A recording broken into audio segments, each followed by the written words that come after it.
Our clerk back, and so we're in good shape. We'll go ahead. As soon as I get the thumb up, okay.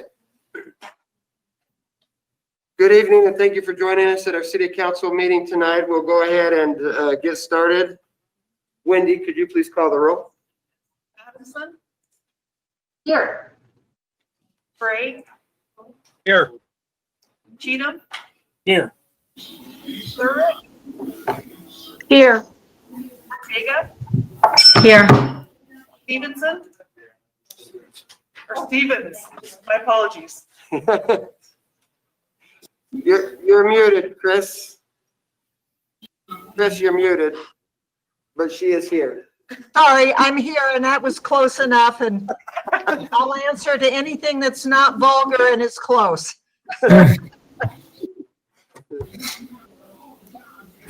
Ortega? You got Ortega? Okay. Yes. Thank you. Here. Oh, Mary Platt, sorry. All right, thank you. We'll go ahead and move on. If you'd please stand for the Pledge of Allegiance, after which if you'd remain standing for the invocation, which will be offered by a moment of silence. I pledge allegiance to the flag of the United States of America and to the republic for which it stands, one nation, under God, indivisible, with liberty and justice for all.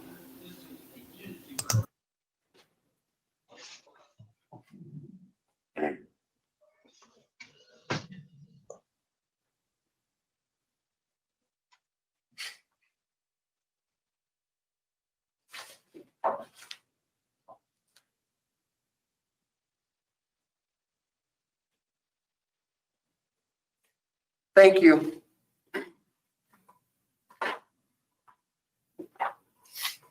Okay, we will move to agenda item number 3 is the consent agenda. The following business items may be approved by one motion and a vote. If any one member of the council so desires, any matter listed can be moved to a separate agenda item. A, payroll and material claims. Council may wish to consider payroll and material claims for the month of December 2020. And once again, council, if you have any questions, please email those to us so we can get the answers to you. B, Community Development Block Grant Cdbg Advisory Committee appointment. Council may wish to confirm the mayor's appointment of Shireen Answorth to serve as a member of the Cdbg Advisory Committee, filling a long-time vacancy. Shireen's term will begin January 8, 2021 and will expire January 1, 2024. C, Human Relations Advisory Board Advisory Committee appointment. Council may wish to confirm the mayor's appointment of Bhavesh Patel to serve as a member of the Human Relations Advisory Committee, replacing Nancy Goodman, whose term expired. Ms. Patel's term will begin January 8, 2021 and expire January 8, 2025. D, Parks and Recreation Advisory Board appointment or reappointment. Council may wish to confirm the mayor's reappointment of David Dorn to continue his service on the Parks and Recreation Advisory Board. David's term will begin January 9, 2021 and will expire January 9, 2023. Agenda item E, we will consider at the end of this agenda item here. So agenda item F, Sister City Committee appointment. Council may wish to confirm the mayor's appointment of Dana Kettner to serve as a member of the Sister Cities Committee, replacing Johnny Kettner, whose term expired. Dana's term will begin January 8, 2021 and expire January 8, 2025. G, Sister City Committee reappointment. Council may wish to confirm the mayor's reappointment of Kelly Mohan, how do I say that? Huh? Mohan to continue service on the Sister Cities Committee. Kelly's term will begin January 6, 2021 and expire January 6, 2025. H, 2020 Annual Report and Street Financial Report. Council may wish to approve the 2020 Road and Street Financial Report. The report accounts for the city's use of highway user dollars during the past fiscal year to the Idaho State Controller as required by law. I, Council Decision, Western Skies Division. 1, Council may wish to adopt this decision approving a final plat for Western Skies Division 1 to subdivide approximately 8.74 acres into 21 residential lots. The proposed subdivision is located east of Dullstone Drive and north of East Point Drive. Councilmember Cheatham. Mr. Mayor, I'd like to move for approval of agenda item number 3, the consent agenda, with the exception of item number E. Second. Okay, thank you, Linda. We have a motion by Cheatham and a second by Lurick. I have a hand being waved by Stevens. Yes, I have a couple of questions about item C, and so I would like that pulled from the consent agenda as well, please. Okay, so we have a motion on the floor. Councilmember Cheatham, would you like to? Let me Would you restate take my motion. I move for approval of agenda item number 3, the consent agenda, with the exceptions of items C and E. Thank you. Second. Okay, we have a motion by Cheatham and a second by Stevens now. Wendy, could you please call the roll? Adamson, Yes. Cheatham. Yeah, Sorry. it would, Cheatham, Yes. Lurick, Yes. Stevens. I'm all out of order. Apologize. that's okay. That's okay. It's my night, obviously. Yes, fine, sure. Gray Yes. and Ortega. Yes. Did we miss somebody?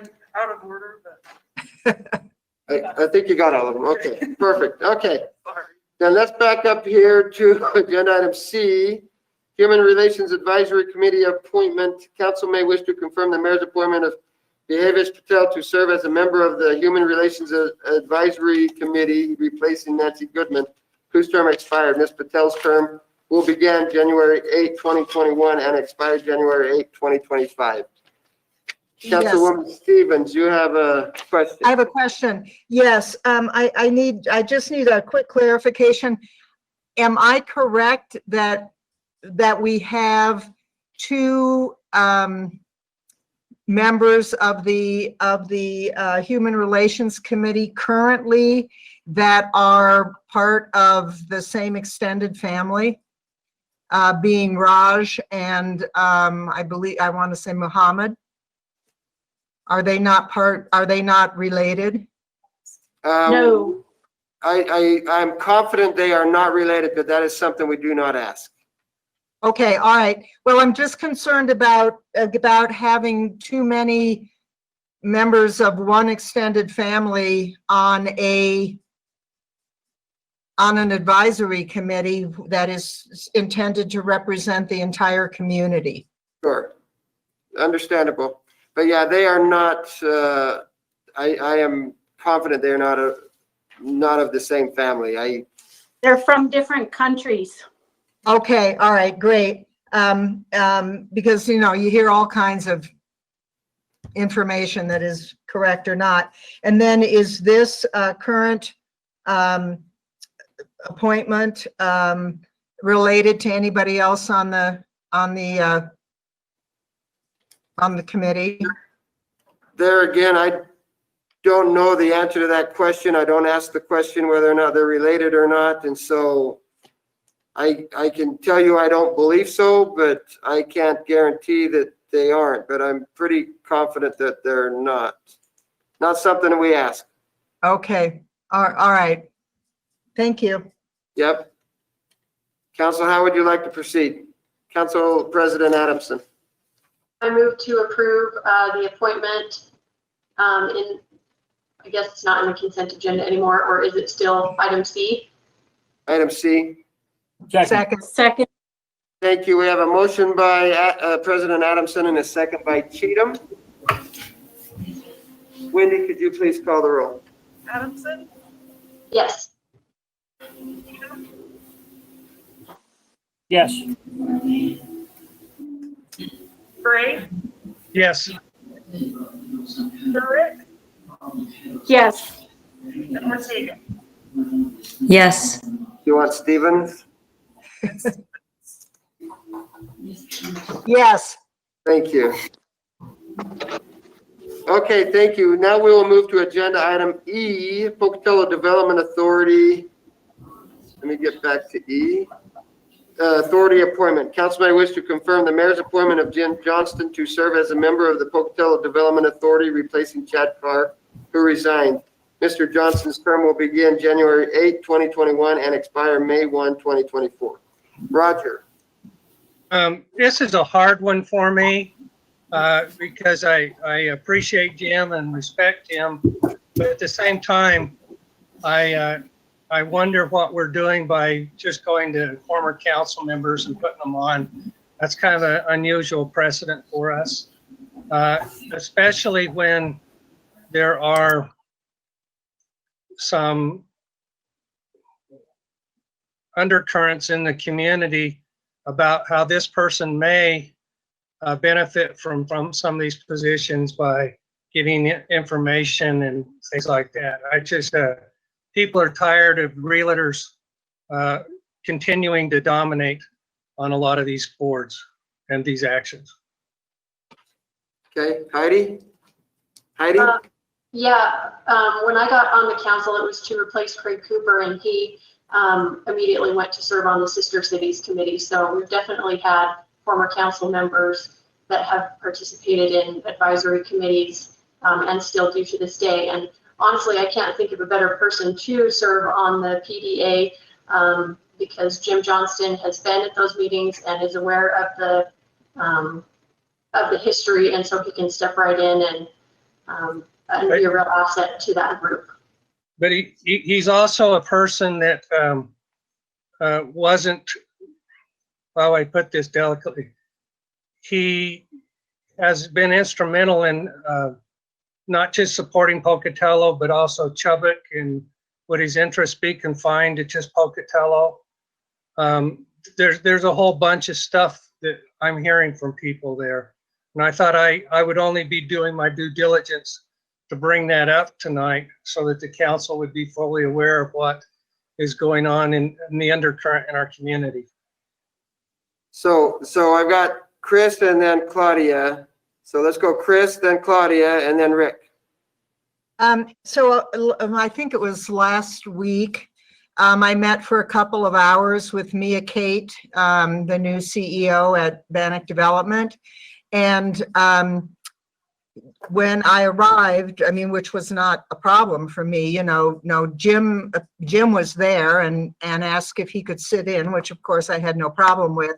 And so he did sit in with us. And so, but I'm a little confused now because he appears to be devoting a great deal of time, volunteer or otherwise, to the inner workings of Bannock Development. And now, you know, is proposed to be appointed to PDA.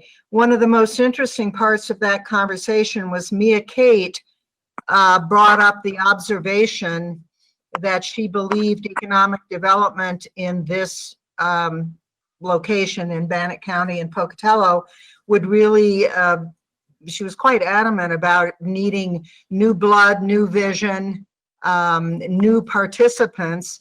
And although Jim was not really he wasn't speaking during the meeting, he was nodding his head at that point and appeared to me to be in complete agreement with what she was saying.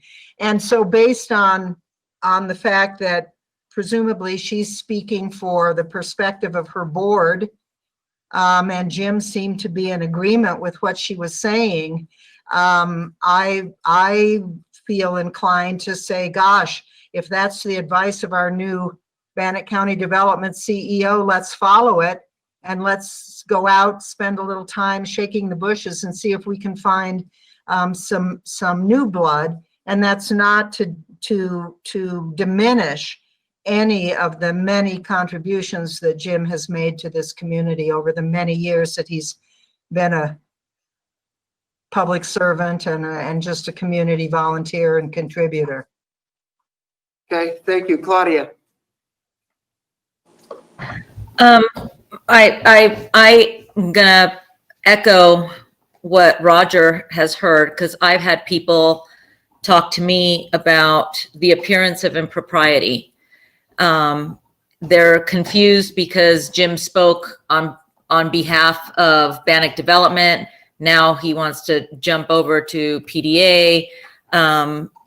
It's the appearance. I'm not saying that Jim would do anything inappropriate, but the appearance of impropriety is a big issue in this community. And if we want to build trust with the people of the community, I think we need to, like Chris said, shake the bushes and find somebody who doesn't potentially stand to profit from the, decisions or information or et cetera. And I think that's important. Okay, Rick? I can't imagine a better representative of our community than Jim Johnston. He's been one of the biggest cheerleaders I've seen in the 40 years I've lived here. Yes, he served on this council. He served on PDA when he was a member of the council. He was the one that Bannock Development selected to act as the interim CEO while they were trying to find a new director. He probably knows more about the inner workings of this community than anyone else will find to fill this role. And I think it's an important role that needs to have that kind of experience. Jim's been a huge asset for this community and continues to be a huge asset. And I can't think of a better appointment to that committee. Okay. Claudia?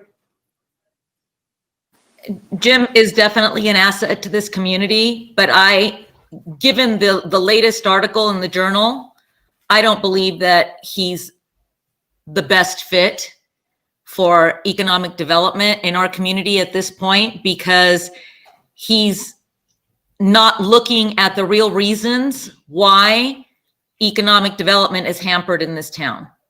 So I would prefer if we had somebody on there who, number one, didn't have a conflict of interest, and number two, was willing to look realistically at what the issues are in this town, keeping the economic development away. Okay, Heidi?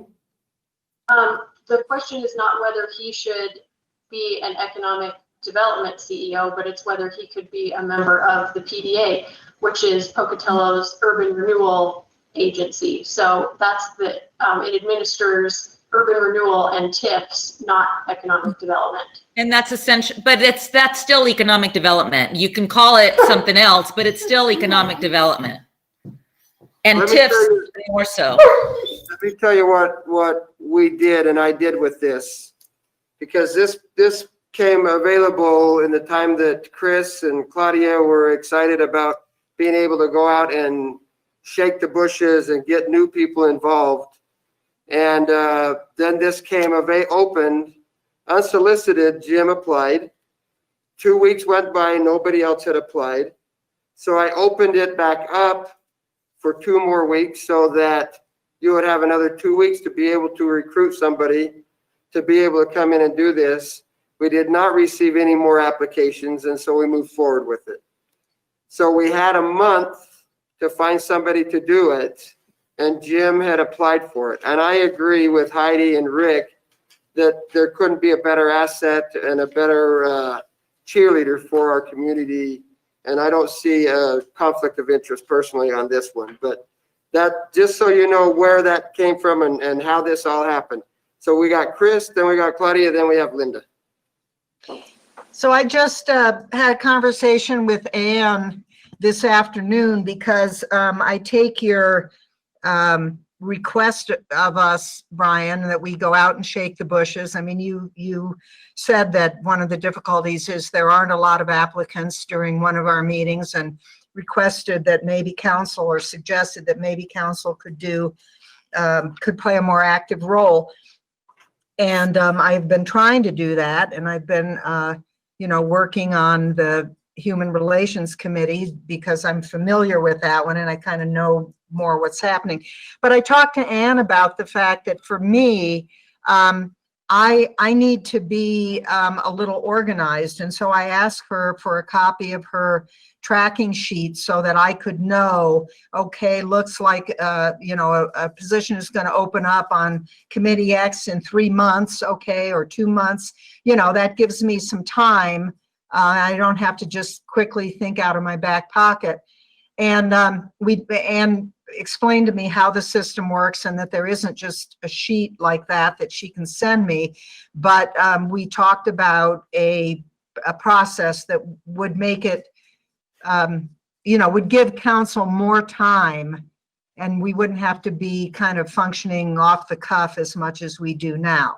So, which is great, and I really, really appreciated her willingness to help figure out how I could get what for me, and I think for probably other people on the council would be helpful.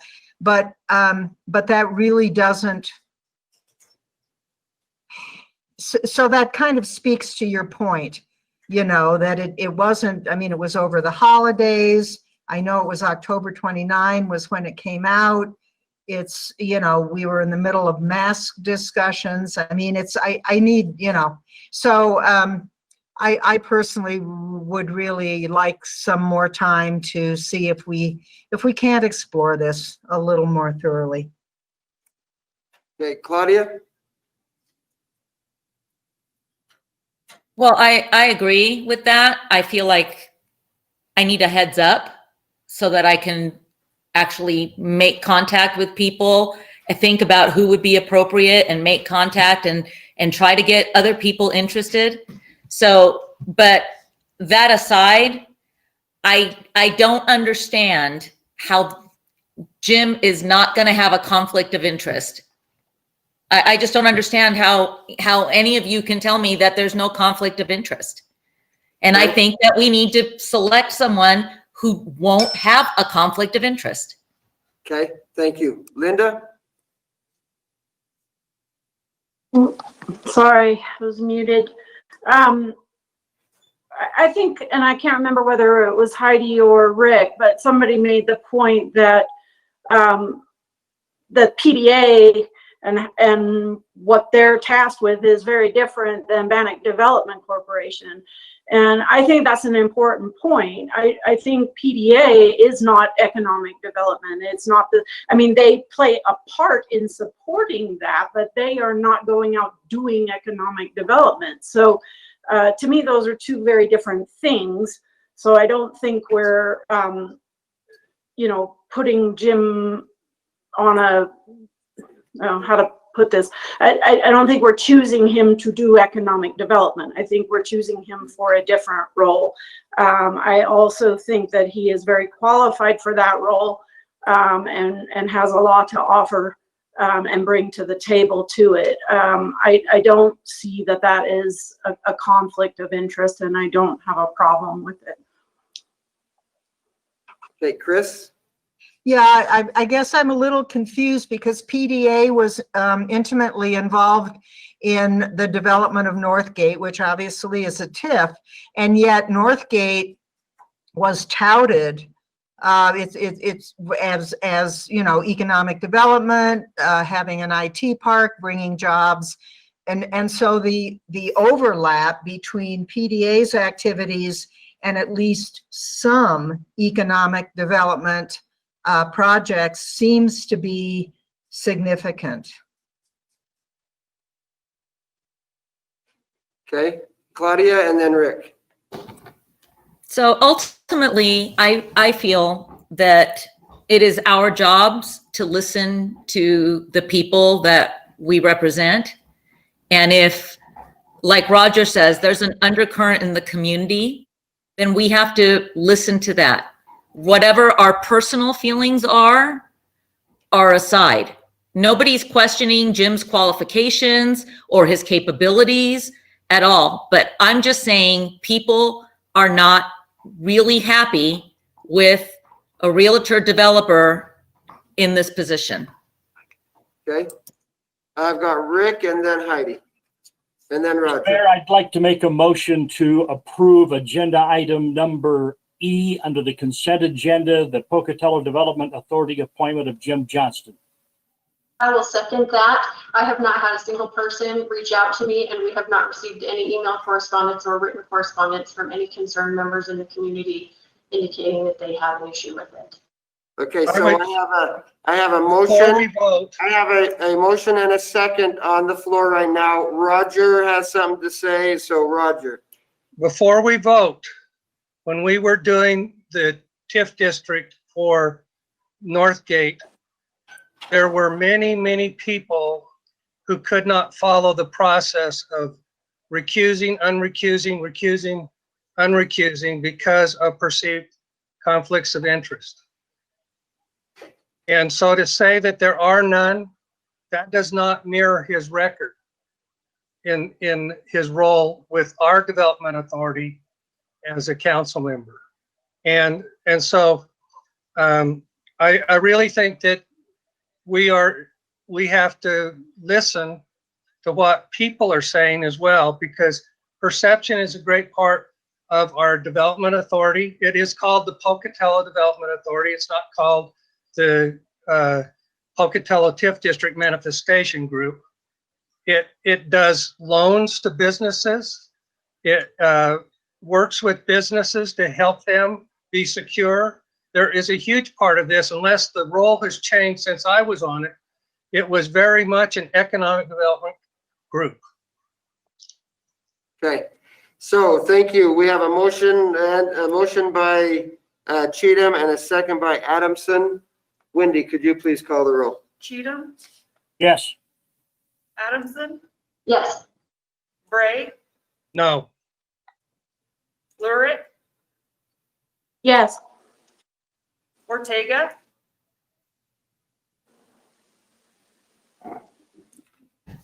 No, no. Stevens, With all due respect to Jim, no. Okay, so me, Bland. So, yeah, just give me a call. Jim has been an asset and has continued to be an asset. I think that he's more than proven himself to us, and so I'm going to be a yes. Thank you. We'll move to agenda item number 4 is a communication and proclamations. We have no proclamations, and so we'll move to agenda item 5 is a calendar review. Council may wish to take this opportunity to inform other council members of upcoming meetings and events that should be called to their attention. So on January 14 at 9 a.m. will be a city council work session. January 21 will be a city council liaison work session. Clarification meeting has been canceled. January 21 at 2 p.m. will be a city council special meeting. January 21 at 5:30 p.m. will be a council clarification meeting. January 21 at 6:30 p.m. will be a regular city council meeting. Other events, Christmas tree collection sites will be available through January 8th. Boxes are located at City Hall, Rainy Park on South Arthur, and Sister City Park entrance on Pocatello Creek Road for Christmas tree disposal. Trees will be chipped and used in landscaping projects. Be sure to remove all strings and wires and other objects to avoid damaging the city's wood chipping equipment. City offices will be closed January 18 for Martin Luther King Day. However, garbage and recycle pickups will be on schedule. Reminder, face coverings are required when individuals are in public places within the city of Pocatello. The reminder to please keep sidewalks clear of snow and ice. When clearing sidewalks and driveways of snow, please do not place the snow in the streets. It becomes a driving hazard. Mr. Mayor, Yes. while we're on the subject of calendar review, I would like to take this opportunity to wish Councilmember Ortega a happy upcoming birthday. Hope you have a great birthday this weekend. Thank you. Thank Yes. you very much. Happy birthday. We can try to run from it, but we can't hide. She's going to catch it. Oh, dear. All righty, we'll move to agenda item 6 is a public hearing. Planned unit development ridges at Trail Creek Townhouses. This time has been set aside for council to hear comments from the public regarding a request by Brian Ball of McCormick Ranch LLC in court, represented by Rocky Mountain Engineering and Surveying for a planned unit development PUD to develop approximately 15.23 acres into 164 residential townhomes. The proposed PUD is located west of North Foothill Boulevard and north of North Gaethie Road extension. The Planning and Zoning Commission recommended approval of the proposed change following a public hearing on December 9, 2019. I declare the public hearing open. Council, I need to ask before we get going, has there been any ex parte communication? I'm seeing heads nodding no, so we'll go ahead and turn the time over to, who's here? Is Brian here? There you are, Brian Ball. Yes, I'm here. Brian, you'll have about 10 minutes to go through this if you need all of that time, and then we'll have staff do something after that, and we'll give you at the end a chance to rebut if there's anything that needs to be done. Okay, I appreciate that. But we have Brady from Rocky Mountain Engineering representing us today, as well as Patrick Davis. So they will each take a little bit of time. Brady, are you on so you can just give an overview? Yes. Can you guys hear me okay? Okay, now I can see. Can you hear me, Mr. Mayor? Yes, we can. Go ahead, Brady. All right. Good evening, Mr. Mayor, council members. My name is Brady Smith with Rocky Mountain Engineering, here tonight representing the applicant on this project. As stated in the description, we're here tonight looking for your approval for a 164 unit planned unit development up on the west bench at the old former Holy Spirit site. I'm sure most of you are familiar with that. We've done a lot of work over the last several months with the city staff, planning staff more specifically, to try to work through some of these concerns that have came about in the process. But in general, we're trying to lay the groundwork for this project that we anticipate to go in, 2 to 3 phases. I think right now we're somewhere around 3 phases. And if we can get past this initial step of the PUD in general, then we will follow that up with a preliminary plat for phase 1, which has, the main road coming into the development with a round or a little turnaround radius and some amenity space and things of that nature. We believe that we meet the requirements within the zoning that's provided by city code. We do, as the staff report mentions, have asked for a couple of waivers to the ordinances. Those being the first being that we would like to provide around our buildings an individual 2-foot easement that would allow the HOA to maintain right up to the building structure, because the developers would like to see each unit be sold individually as its own lot. And so that is a little bit different than what you might normally see.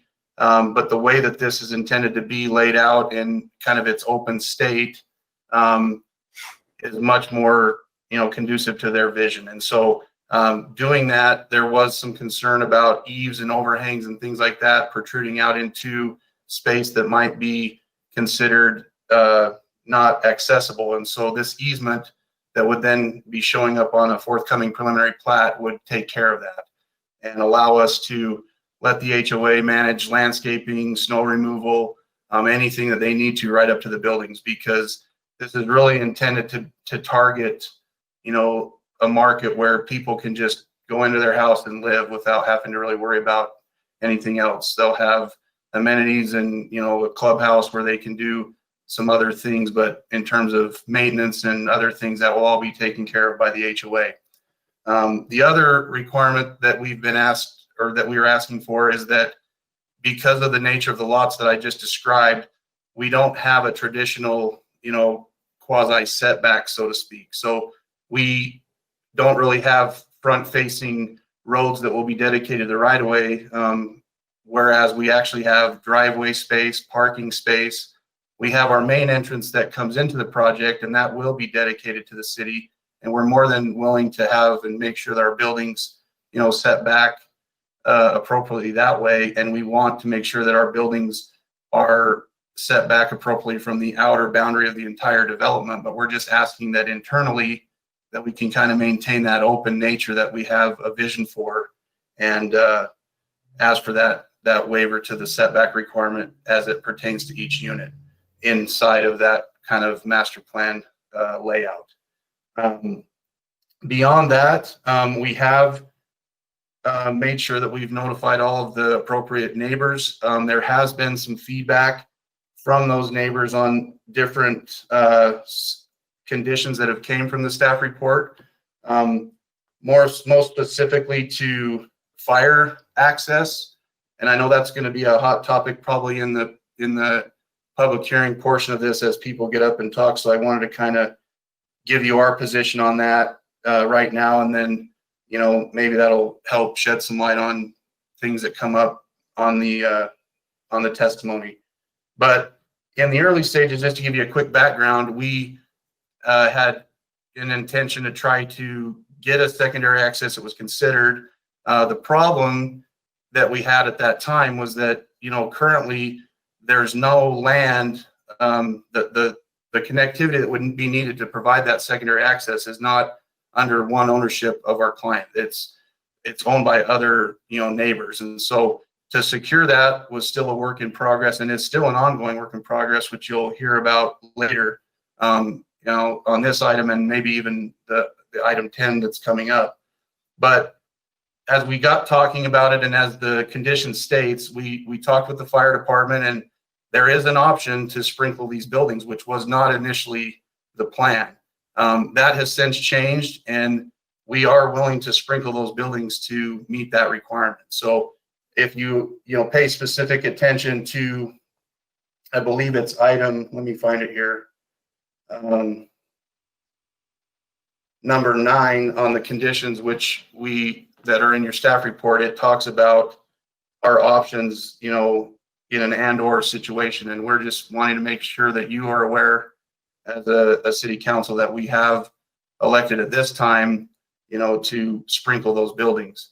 Now, with that being said, in the last couple of weeks, there has been some movement with some land swaps that still is underway. And so I feel it's appropriate to make sure that that's mentioned. And, my client's attorney can also weigh in on this if necessary, but there has been some movement that way. And we, as a company, have actually been, authorized to work on some legal descriptions and some other mapping to actually get some of this land that was previously unavailable to us for this secondary access, working to get that, swapped around to where a secondary access is much more feasible for us to pull off.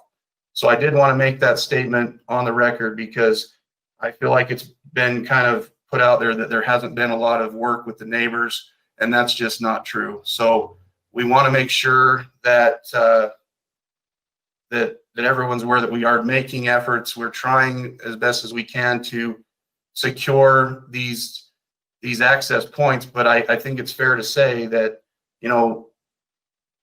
as it states in general development land, the roads don't build themselves. And so development drives that. And, our developers have shown with the extensions of a phase now, actually 2 phases within the Trail Creek subdivision since they've taken over, they've invested a large amount of resources to try to get this stuff going on the West Bench. We realize that it's a very important thing for the city to have a secondary access, and they're working the best they can to make that happen. But things do take time, and phases have to go in, and things have to pay for the roads that they're accessing. So anyway, with that said, I'd be happy to answer any questions you might have, but we do feel like even with the amount of the waivers that we're asking for, we feel like that's a reasonable request, and we're okay with the staff's recommendations in the staff report for the conditions that are before us. And we're willing to, work with the staff and the other agencies that have made comment, and even the neighbors, as we need to try to make this all come together. And with that, I'll, turn it back to you guys. Thank you. We have a minute and a half. Chris. Yeah, Hold on just a minute, Chris. Brian, I'll turn the time to you. Chris can ask her question when your time is done. Sorry. No, we're good. We can save everything until rebuttal if there's any questions there, if that's okay, Mayor. Okay, perfect. Sounds good. Then we'll go ahead and call Chris. Go ahead and ask your question. yeah. So, do we have anybody from the fire department with us this evening? I'm not seeing anybody that I recognize. I don't believe so, no. So, can you just help me understand the purpose of, and for the public, the purpose of a secondary access is what? Merrill? I can do that. I've worked with the fire department, with Dean and with Andy, as well as Carl and Matt has too. So the secondary access is, there's different types. So the first one is, a temporary type situation or strictly fire department access for emergencies as we're phasing along in some of these developments and so forth. We've seen that on the other side of the gully as the Trail Creek developments have progressed. And then in that ordinance, there was after 114 units have been constructed, then a permanent roadway would be, secondary access would be available.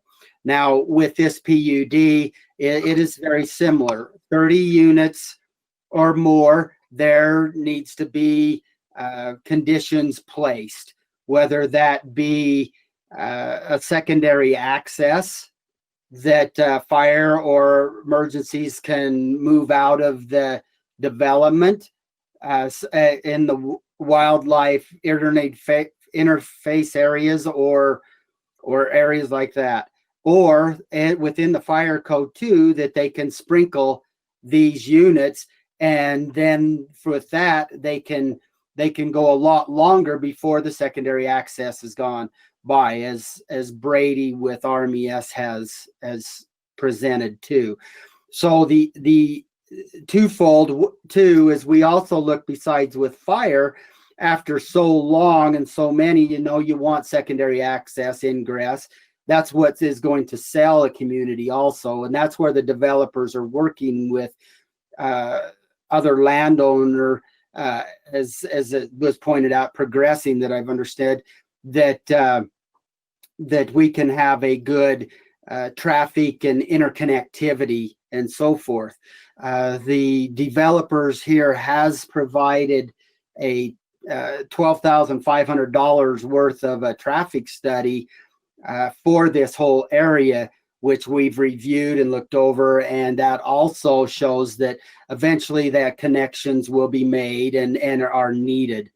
So as again, just to restate, to answer your question on the fire, is that the tag is or trigger point is the 30 units or more, then something has to happen, and that could either be sprinkled or the access, and that's where we are and have negotiated. We did have in our we did meet with Andy, and I was trying to, in attachment B, I was trying to get down through there to where it was, but we did provide a letter at that time too of what needs to transpire, and the workings that we've worked with the developers as the fire and public works.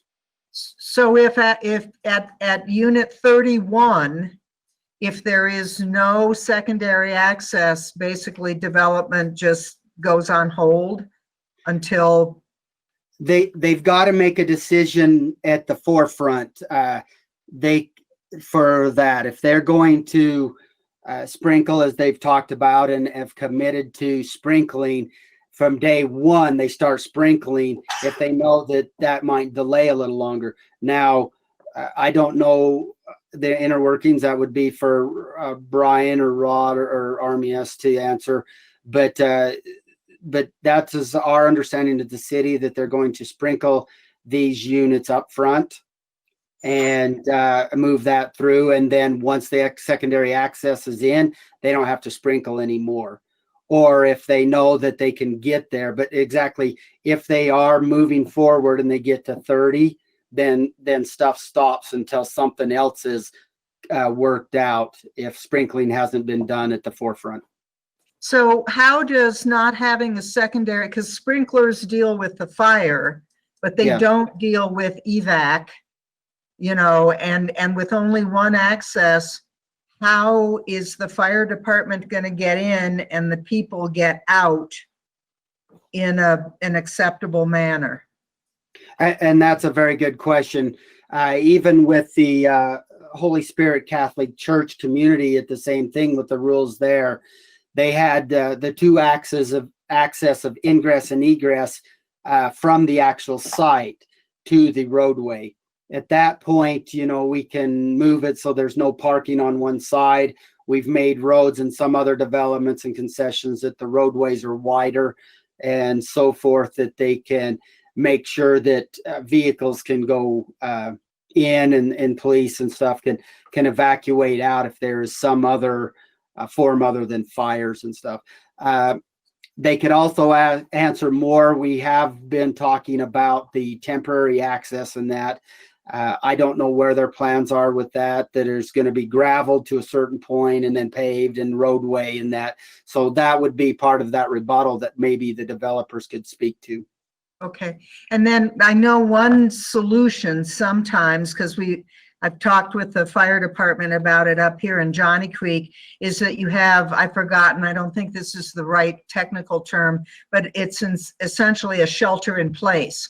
So out of harm's way, you essentially have a massive parking lot, and you evacuate residents to that safe location, and then you have directed egress, rather than everybody trying to haul, you know, their trailer homes and their boats and everything out while the fire department and emergency services are trying to get in.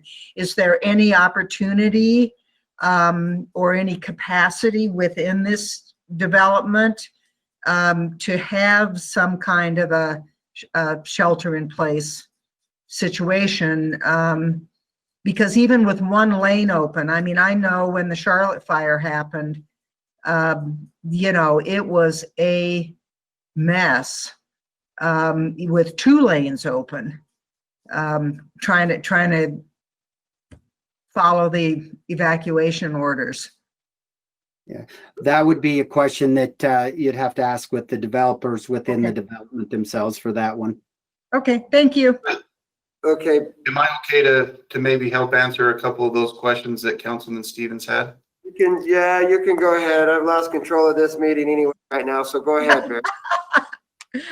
So one of the restrictions, or I wouldn't say restrictions, but one of the conditions that I think that is already in the current staff proposal on their conditions is that we have and enforce a no parking requirement along all of our private drives, not only to help keep the garages from being blocked, but also to keep those lanes open for emergency services. One of the things, in answer to your question about the units, we knew right out the gate that our first phase was going to be above the 30 limit threshold, and so we chose to make the determination of where we were at that point and go with the sprinklers.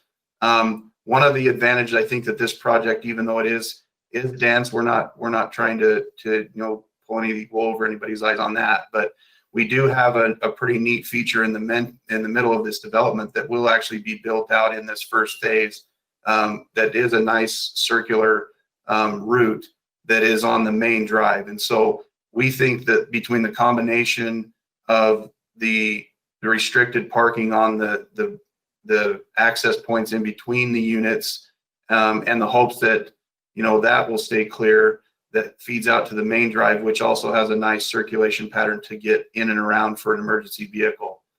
In terms of a shelter in place of like an evacuation, there is going to be a clubhouse kind of at the entrance point that you've probably seen on the mapping.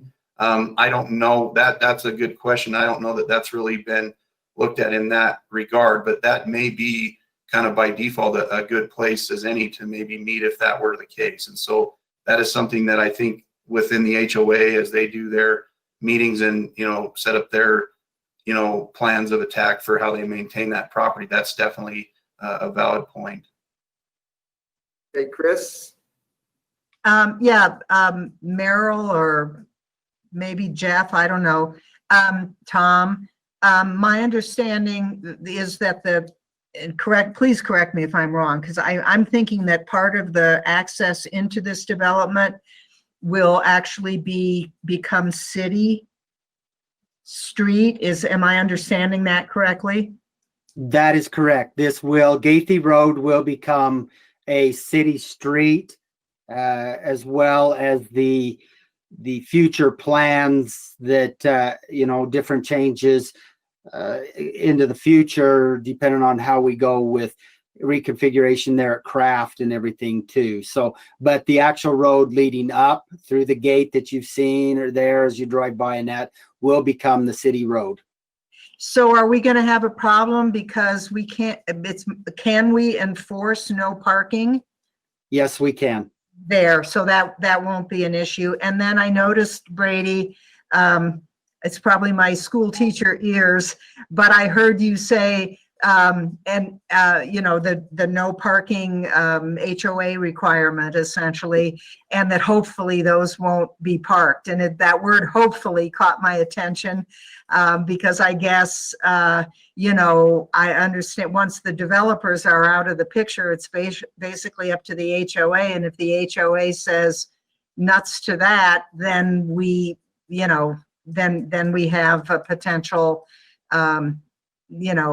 incoming, outgoing problem because the developers' good intentions are not being followed through. What can we do, if anything, on private property to require that would make it necessary for an HOA to honor the good intentions of you developers? Okay, thank you. I think Brady, keep that in mind and stuff, and when we get to the rebuttal part, if we need to. We've still got quite a bit of this public hearing to get through. We're through stage 1, so we're going to go ahead and turn the time over to staff. Carl, for your presentation. Carl, maybe you can answer some of these questions as well. Yes. Good evening, Mr. Mayor, members of the council. Carl Anderson, City of Pocatello Planning Department, for the record. As you're aware, before you have for consideration a plan unit development application for the Ridges at Trail Creek townhouses. This is submitted by Brian Ball of McCormick Ranch, LLC, represented by Rocky Mountain Engineering and Surveying. This property is generally located west of North Foothill Boulevard and north of Gaithy Road extension. This proposed subdivision is zoned residential, commercial, professional, and this PUD will be followed by a preliminary plat at a preliminary and a final plat application at a later date. So that is important to note that this is not the final stage in this process. As the applicants indicated, they will be following this up with a preliminary and final plat. The applicant is proposing to develop the property into 164 zero-lot line townhomes with common space to serve the subject property. This common area will provide for additional parking, open space, stormwater retention, a clubhouse, and a walking path. If the project were not subdivided into separate lots and located on one parcel of land, then the project would meet the minimum lot size requirement outright. The RCP zoning district requires a minimum lot size of 3,630 square feet per townhome dwelling unit. The applicant is proposing to utilize lot size averaging for this development. Past practice for lot size averaging for a PUD indicates that lot size averaging may include the common area of the subject project into the lot size average calculation. As previously stated, the minimum lot size required is 3,630 square feet for a townhome dwelling unit. The total area incorporated in the proposed PUD is 15.23 acres or 663,418 square feet. The applicant is proposing a total of 164 dwellings. Therefore, the total minimum lot size required for the development as a whole is 595,320 square feet. When taking the total lots for the subdivision, including common area, the minimum lot size would be 4,045 square feet. The required number of parking spaces for the development is 328 parking spaces, and the applicant is providing 418 parking spaces in total. The applicant has requested two exemptions from municipal code as indicated by Brady of RMES. These requests include a waiver to the requirement that all portions of the buildings be retained on its individual lot, so setbacks, and a request to waive the minimum requirement of the RCP RH zoning district, again, setbacks. Both requests are discussed under the staff analysis contained in 1701-140 section C1 and are addressed by conditions number 4 and 5 listed in the findings of fact attached to the application packet. Additionally, Presidio Pocatello Fire Code, when more than 30 units are proposed, secondary access must be provided. As an alternative to constructing secondary access at this phase of the development, the applicant is proposing to fire sprinkle each dwelling unit. This is an approvable alternative to providing the secondary access as verified by a representative of the fire department. All noticing requirements of this application have been met. 4 written public comments were received and provided to the Planning and Zoning Commission for review, and multiple phone calls were received by staff. Additionally, written comment was received by Idaho Fish and Game on December 4th and provided to the Commission for review and attached to the agenda today. 3 verbal public comments were received at the public hearing on December 9th, 2020, opposed to the application, and an additional written comment was received today and forwarded to the City Council. Following the public hearing held on December 9th, 2020, the Planning and Zoning Commission voted 4-1 to recommend approval of the Ridges Townhome Plan Unit development with the conditions outlined in the findings of fact. Planning and Zoning Commission findings of fact have been submitted and are attached to the packet. This concludes my presentation, and I'm happy to answer any questions that the council may have.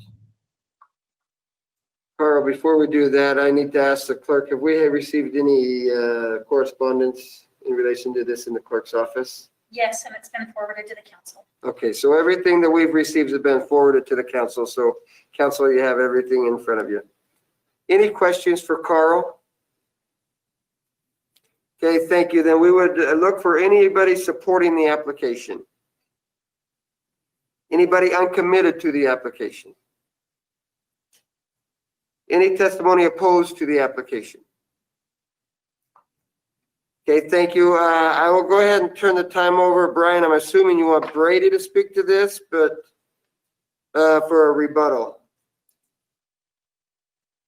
For a rebuttal for what, Mayor? Well, there was a question, Councilmember Stevens, I think, and this, did you get those questions answered? Okay, so would you remind them what the question was? Sure, and what I don't think is that it's actually within their control, but I don't know. So my concern is that whether or not from some corner there's a way to hold an HOA or require an HOA to uphold your well-intentioned, safety measures about no parking on the roads, essentially. That people have to use the parking spaces, if I'm understanding that right. But my concern is once those units are sold and, it's a community, I mean, it's not your problem anymore, nor should it be. So, how do we ensure that emergency access is maintained over time? So Councilmember Stevens, Brian, I might be able to speak to that. As it is a public road, that would fall on the city to maintain that as a public road. The HOA would be the one, if there's an issue with it, as the HOA is meeting and stuff, they could address that and ask people to stop doing that and do whatever mechanism they have if you're violating the rules of the HOA. But when it comes to actual enforcement of no parking on one side of the road or the other, that would fall in the hands of the city to do that. Okay, but I thought I understood that after a certain point, the road was no longer city. Am I incorrect in that impression? Carl? I can speak to Mr. that. Mayor, if I may. So some of the plans, as I understand them, working with the applicant's representative, is that some of the access drives, specifically the areas accessing the garages, will become private. Those will be maintained by the homeowners association. Staff has worked to address some of this with conditions number 3 and 6. The parking area shall be dedicated a shared common area, and at no point may any fencing or other obstruction be placed within the parking and access area so as to prevent the fire access and turnaround.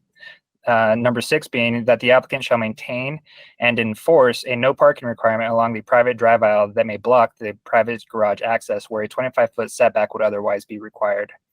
So this will actually go into the plan unit development agreement and would be, because of that, would need to be placed in the homeowners association CCNRs. If this became an issue, this is something that we would be able to proceed with code enforcement procedures on, similar with any of the other conditions associated with this land use application. Because I know, for example, up here in Johnny Creek, there are actually covenants, but if you can actually get a copy of them, I mean, you know, they're an artifact and nobody pays any attention to them and et cetera, et cetera, et cetera. And I just don't want to, I mean, I'm not comfortable going forward until we know that we can give fire and emergency adequate access, and we can guarantee that essentially in perpetuity. So I think when it comes to private property, the HOA would be responsible to enforce whatever they needed to there to make that happen. When it comes to public property, then that would be the city. And I believe that they have, the fire department, Merrill, correct me if I'm wrong, has signed off on that portion of it so that they would be good to go and they have access. That is correct. And I think if I could add one thing, secondary access, we're talking what Carl just pointed was inside on the private side and all that with the covenants and code enforcement. Then there's the secondary access once you come out, if it's the temporary one, while the road is getting built across to whether it's graveled and that would be an easement to the city of Pocatello. So within that easement, we can put in there no parking. And with that in there, we can also regulate and control that secondary access until it becomes a road under the easement agreement and so forth. So I hope that helps. I think there's several parts to the different parts of the access, but that part we can maintain and take care of. Okay, Brian, go ahead and say something, then we'll get back to you, Chris. Sorry. Yeah, just really quick. We have Patrick Davis, and he's drawing up those CCNRs for us. And Chris, maybe he can address this really quickly for you, how we plan on addressing that inside the HOA.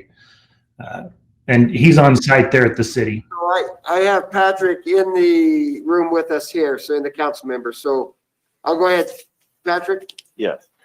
So Councilwoman Stevens, to speak specifically to your concern about parking and whether the HOA can enforce that, it absolutely can. Just to give you an idea of my background, prior to moving to Pocatello, I had an active litigation practice that had at all times between 30 and 40 cases in active litigation, and 100% of them were HOA disputes, right? And so that's why McCormick Ranch, why Brian Ball and Rod Furness came to me and asked me to draft the HOA, the CCNRs and the bylaws and things like that. And so it is absolutely possible, and we will put in enforcement mechanisms for that parking requirement, and we'll be able to ensure that happens. Okay, Chris, go ahead. Patrick, we might have another question for you. Yeah, Patrick, I think this is a question for you. I'm familiar a bit with HOAs, and it's my understanding that they basically are run by member boards. Is that correct? Generally, yes, but essentially the CCNRs are obligations that run with the land. Okay, and so. Oh, all right. Okay. Whatever the mechanism is that you put in place, if you want it to be a board, often, and our CCNRs will be drafted this way so that we retain enforcement rights until 100% of the lots have been sold. And so until all of the lots have been sold, it will be us specifically enforcing those. Thereafter, we will form an HOA under, a 501(c) nonprofit organization to do that, but we'll empower them with the same enforcement power to make sure that happens. And that's an obligation that runs with the land. And so anybody who buys and sells anything will be coming under the same obligations. No, I understand that, but I've also been aware of situations where HOA boards decide to change, you know, the restrictions within the HOA. And that's what I'm concerned about. Because if the board or the whatever, you know, votes to say, oh no, parking is fine on their private land, I mean. Right, that's certainly a valid concern, but that really comes down to how you draft your CC&Rs. And Okay, so part of drafting the CC&Rs is including how they can be amended and how they can be changed moving Okay. forward. Usually you require, you know, unanimity or something like that to make sure that, as you're discussing, so to make sure that arbitrary decisions can't be made that adversely impact the quality of the neighborhood. okay, thank you. Okay, thank you. Any other questions? Thank you, council. I declare the public hearing closed. Council, this item is before you. How do you wish to proceed? Council President Adamson. Mayor, I move that we approve the request with the conditions noted. Second. Thank you. We have a motion by Council President Adamson and a second by Cheatham. Wendy, can you please call the roll? Adamson, Yes. Cheatham, Yes. Bray, Yes. Lurick, Yes. Yeah. Ortega, Yes. and Stevens. Yes, Thank you. We will move to agenda item 7. Thank you very much. Thank you, Brian and Patrick and Brady. Thank you. We'll move to agenda item 7, public hearing zoning ordinance amendments. This time has been set aside for council to hear comments from the public regarding revisions to Pocatello Municipal Code Title 17 zoning ordinance. These revisions were presented to the council at the November 12, 2020 work session and are to clarify and or update sections of the ordinance. The Planning and Zoning Commission recommended approval of the proposed changes following a public hearing on December 9, 2020. I declare the public hearing open. Let's see, we have Carl.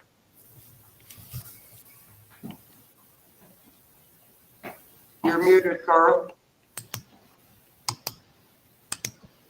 Thank you, Mr. Mayor. Carl Anderson again for the record. You have before you a series of proposed amendments to Title 17 zoning regulations. On December 12th, 2020, staff brought the proposed changes to City Council for a work session and received direction to proceed with the changes to Title 17. A public hearing was held on December 9th, 2020 before the Planning and Zoning Commission, after which the Commission recommended approval of the proposed modifications to Title 17. After the initial City Council work session, staff identified 18 local developers, engineers, and architects to review the proposed changes and provide comment. 2 written comments were received and were in regards to points of clarification to the proposed amendments. Since the work session, 1 change has been made to the proposed amendments, which was to remove short-term housing, rental, and associated standards, definitions, and so forth. This was done to allow staff to address address concerns raised during work session and will be brought to you at a later date. Title 17 was reviewed by the City of Pocatello Legal Department and no substantial concerns were raised. All noticing requirements have been met and no written or verbal comments have been received. A detailed analysis is contained within the staff report, including the proposed amendments. Following the public hearing, the council may wish to adopt the Planning and Zoning Commission's recommendation and approve the city-initiated text amendment to Title 17 regulations and direct staff to prepare an ordinance containing the proposed changes. This concludes my presentation, and I'm happy to answer any questions that the council may have. Council, any questions for Carl? Okay, Carl, have we received any comments that we have not been informed of? No. Madam Clerk, have we received any in the clerk's office? No, sir. Okay, thank you. Then we would look for any testimony supporting the application. Any testimony opposed or uncommitted to the application? Any testimony opposed to the application? Okay, Carl, I have no reason for you to rebut nothing, and so I'm going to go ahead and declare the public hearing closed. Council, this item's before you. How do you wish to proceed? Council President Adamson. Mayor, I move to approve the changes. Second. Okay, we have a motion by Council President Adamson and a second by Ortega. So, Mayor, to approve the changes in. Did you hear that? We need a motion to be to approve the changes and instruct them to instruct staff to prepare an ordinance. Are you okay with that ordinance? Yes, sorry about that. And Claudia, are you okay with Yes. that? Okay. Yes. I thought that's what you both meant, but we'll go from there. Thank you very much. So we have a motion by President Adamson and a second by Ortega. Wendy, could you please call the roll? Adamson, Yes. Ortega, Yes. Bray, Yes. Cheatham, Yes. Lurick, Yes. Stevens. Yes. Thank you. We'll move to agenda item 9. It's a public hearing, proposed CDBG program year 2021 annual action plan. This time has been set aside for council to receive public comment on a proposed community development block grant CDBG program year 2021 action plan.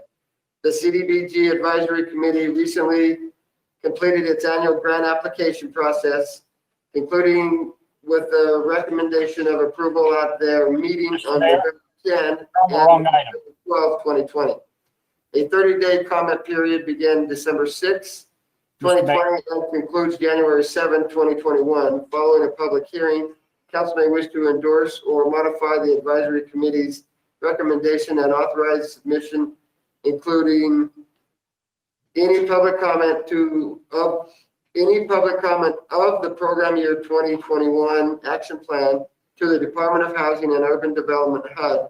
The council may also wish to authorize the mayor's signature on all requisite contract documents subject to legal department review with HUD and any subsequent subcontractors. Mr. Mayor, I believe you were reading part of section, agenda item 9 at the same time as 8. I'm sorry, I read all of 9 and none of 8.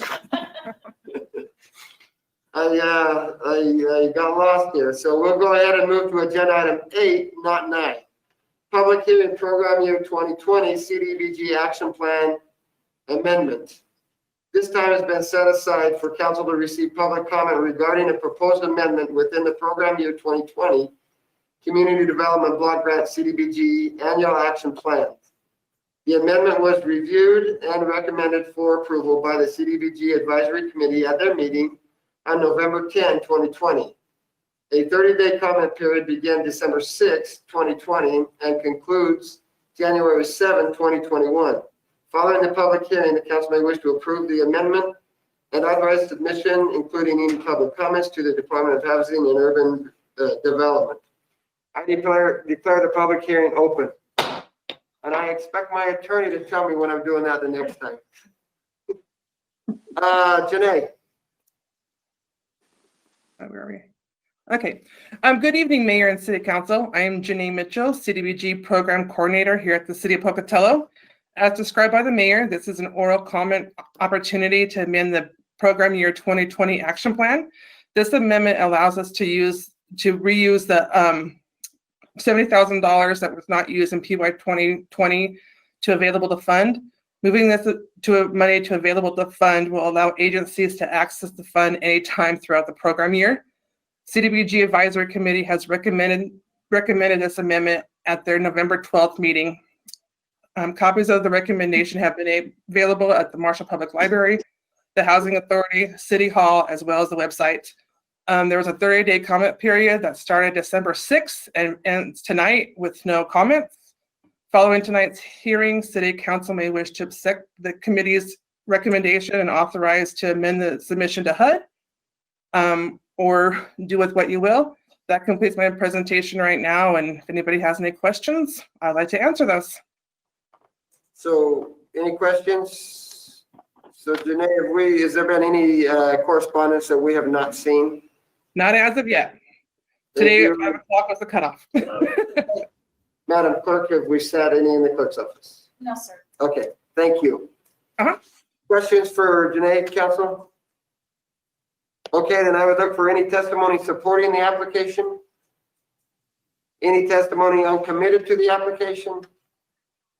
Any testimony opposed to the application?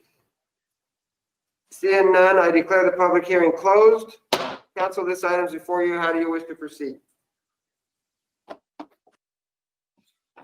Mr. Mayor, Yes, Councilmember Lurick. I move that we approve the amendment and authorize submission, including any public comments to the Department of Housing and Urban Development for the CDBG Action Plan Program Year 20. Is this where we were going to include language about where this money, into what fund this money goes and for what purpose it was being earmarked? Or is that somewhere else? Add to my motion with the stipulation that this money go towards the sidewalk program. Second. Is it the sidewalk program or is it the community? Janae, what did you call that? It gives you time to use. Okay, sorry, I'm trying to work my computer. We wanted it put into the available to fund. That way we could pull it out anytime we wanted and not have to come back in front of you guys. If you guys put it on the sidewalks, that's where it will stay until it gets. Okay. So the motion is for it to be in the sidewalks. Is that a correct statement? Is that what we want? That's Or- discussion was made and you're the motion maker. And so Yeah.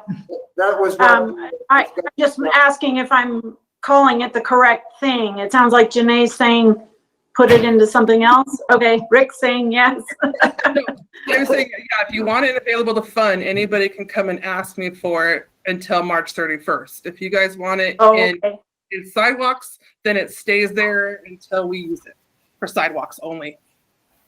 Yes, then that is what I meant. Okay, that is your motion. Second. Thank you. We have a motion by Lurick and a second by Cheatham. Wendy, could you please call the roll? Lurick, Yes. Ortega, Yes. It would be Cheatham. oh, Cheatham. My fault. Cheatham, Yes. Adamson, Yes. Bray, Yes. Stevens. Yes. Got it too. Perfect. Thank you.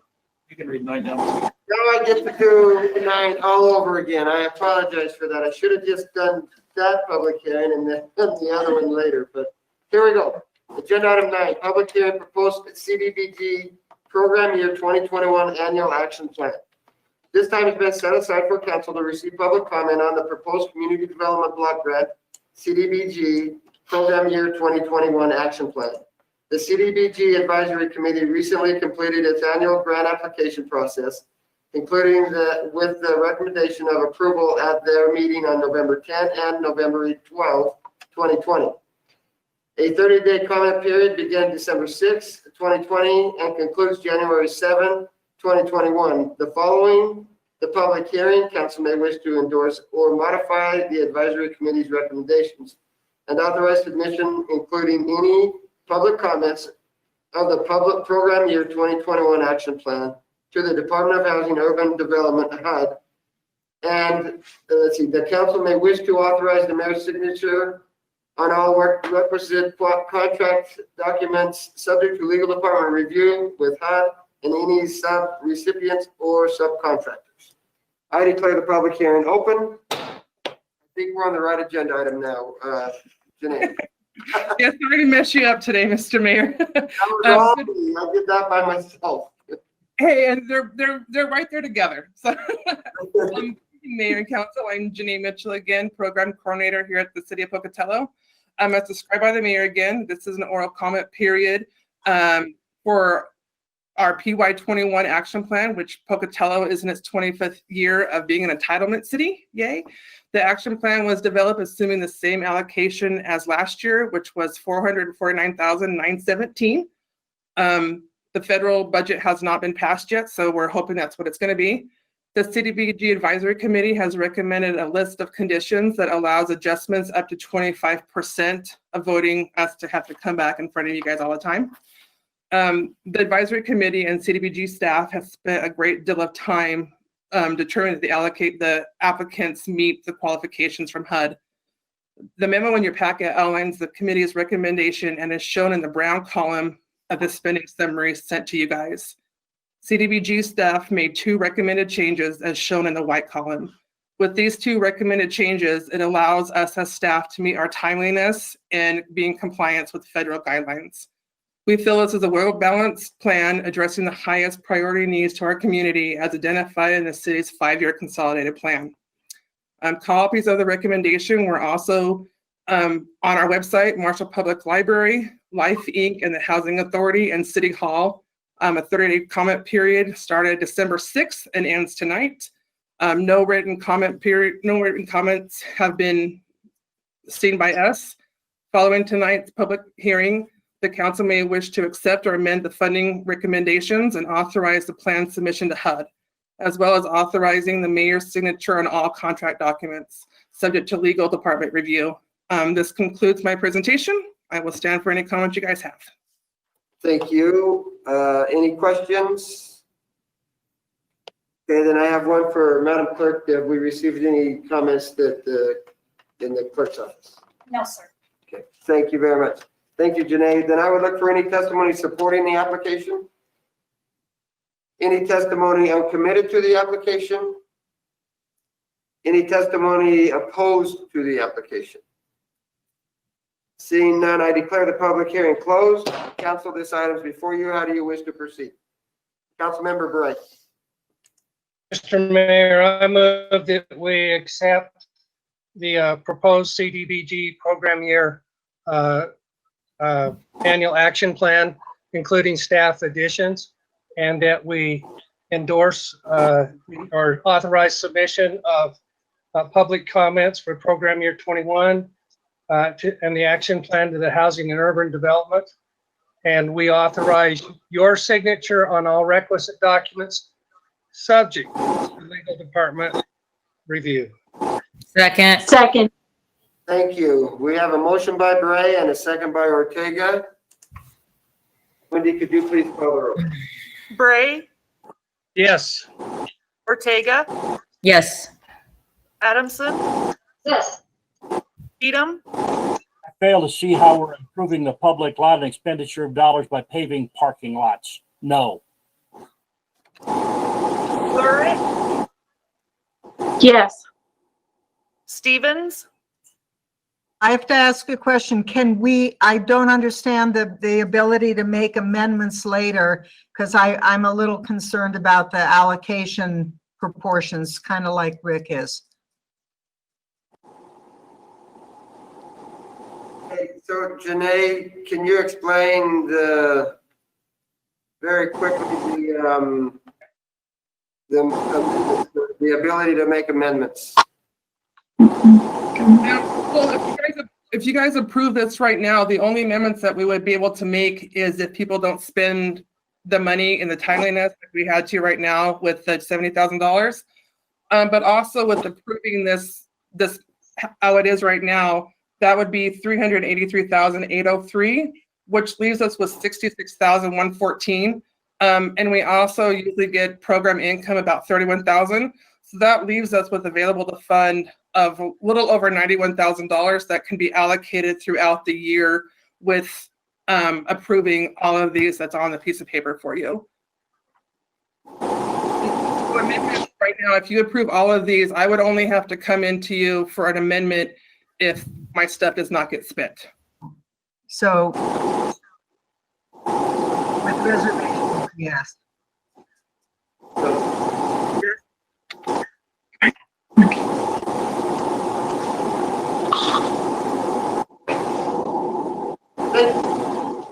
We will move to item 10, a request for public hearing, the Ridges at Trail Creek final plat. Linda Popelka and Ralph Hackard have submitted a written request to hold a public hearing prior to the final action by the city council regarding the final plat for the Ridges Trail Creek subdivision.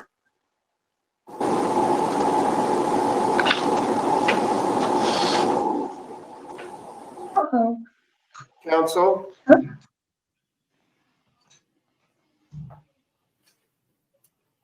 It looks like we have Linda available if you have any questions, but this item's before you, council.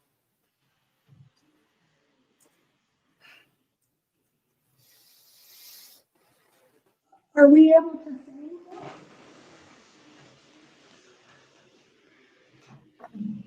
Mr. Mayor, Yes, who is this? this is Ralph Heckard, and I am one of the two petitions for public hearing regarding the ridges at Trail Creek. And with respect to that, do we have any opportunity here to speak to our petition, or does it just stand as it is? It stands in front, it's not a public hearing, and so it stands in front of the city council. For the question, stands in front of the city council. And so it is not a public hearing at this time. So we're voting on whether or not to allow a public hearing at a later date. Is that correct? The request is for a public hearing. Let me read that again. A public hearing prior to the final action by the city regarding the final plat for the Ridges Trail Creek subdivision. So the Ridges Trail Creek subdivision will be able to grow and do their thing. The final plat, they're asking before the final plat is done, that they would have a public hearing. So I move that the request for a public hearing regarding the Ridges at Trail Creek final plat be granted. Okay. Second. Okay, and Claudia, you had your hand up when she started to make that motion. Did you have any? No, I was just going to make the motion. Okay. So I just seconded hers. Perfect, thank you. So we have a motion by Stevens and a second by Ortega. Wendy, could you please call the roll? Stevens, Yes. Ortega, Yes. Adamson,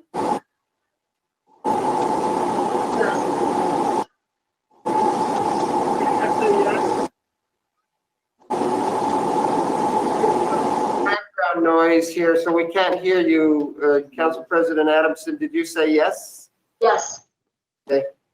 Bray, Yes. Cheatham, Yes. Lurick, Yes. Okay, super, thank you. So Linda, there will be a public hearing and you'll be notified when all of that happens, and so Okay, may I ask a question? it's been granted.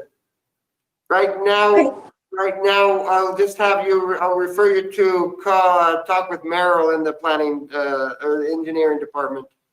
You can get a call tomorrow. Thank you. Thank you.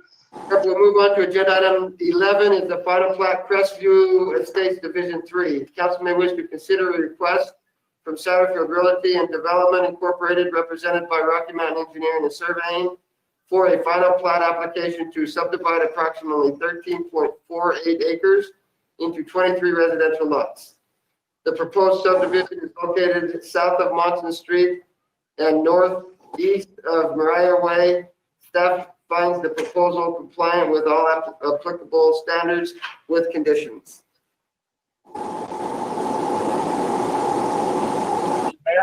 Where is that? Councilmember Cheatham? Mr. Mayor, I would move for approval of agenda item number 11, the final plat on Crestview Estates Division 3. Second. Is that with conditions? Yes, as presented with all applicable standards and conditions. Super, and you're good Second. with that? Second, thank you. So we have a motion by Cheatham and a second by Stevens. Wendy, could you please call the roll? Cheatham, Yes. Stevens, Yes. Adamson, Yes. Bray, Yes. Lurick, Yes. Ortega, Yes. Super, thank you. Agenda item 12, MOU Sagebrush Step Land Trust. Council may wish to approve memorandum of understanding MOU with the state Sagebrush Step Land Trust for services to develop a strategic plan for land and funding acquisition with willing landowners for implementation of the city's open space and river vision goals. Subject to legal department review, funding in the amount of $50,000 for the execution of the agreement is available within fiscal year 2021 general fund budget. Mr. Mayor, Yes, I Councilwoman. move that we approve agenda item number 12, the MOU with Sagebrush Step Land Trust, with all the conditions and legal stuff and everything else that we need to include. So subject to legal department review. Yes, thank you. Second. Thank you. We have a motion by Ortega and a second by Bray. Wendy, could you please call the roll? Ortega, Yes. Bray, Yes. Adamson, Yes. Cheatham, Yes. Lurick, Yes. Stevens, Yes. Thank you. We'll move to agenda item 13, piggyback bid sanitation department.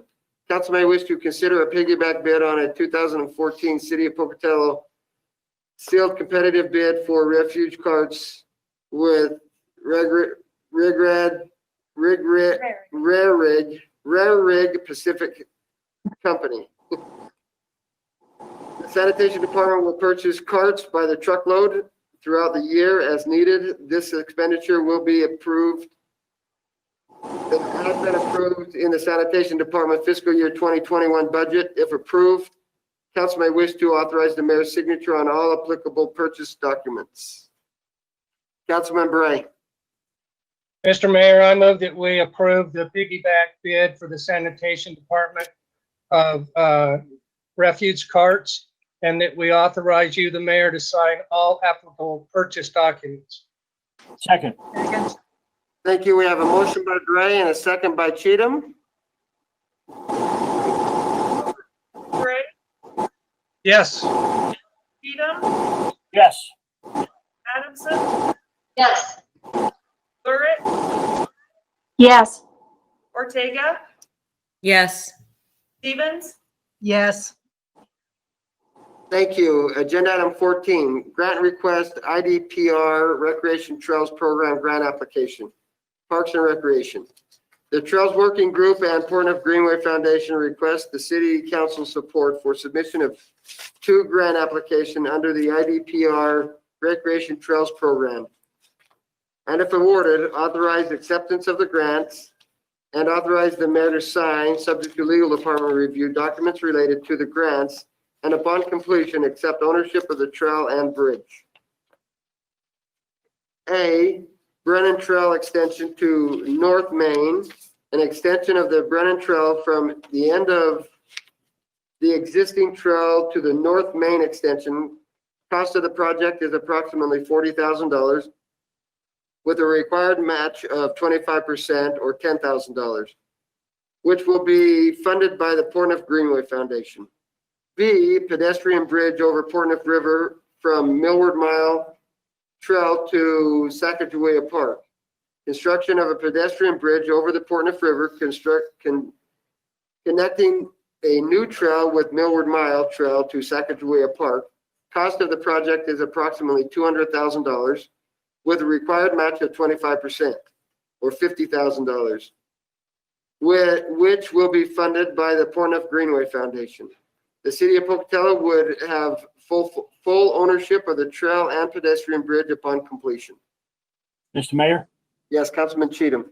Mr. Mayor, I have a question I hadn't thought of until right now. Who's going to do the actual construction of the trail and bridge? Will that be done by the city, by IDPR, by the Greenway Foundation? Who's going to manage? Who's going to do that? Historically, the grants that we have with the Greenway Foundation and IDPR have been done with the Greenway, finding the contractor and hiring the grant contractor and going that way. Is that correct, Merrill? I believe through this, because it is the federal money in the grant and we're the participant, the city will work with probably the consultant that the Greenway hires, and we will go through the bidding process. We'll actually have to come back to you as the council to award that. And if the grants are there, and then to award the bid and so forth, just like a project, but that's the way we'll follow that through. Will this then be making wages?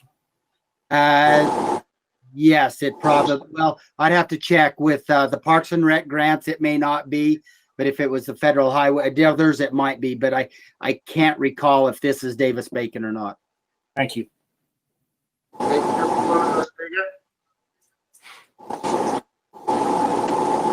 So after this is done and the city has complete ownership, is it Park and Rec's job to maintain the trails and who's going to maintain all that?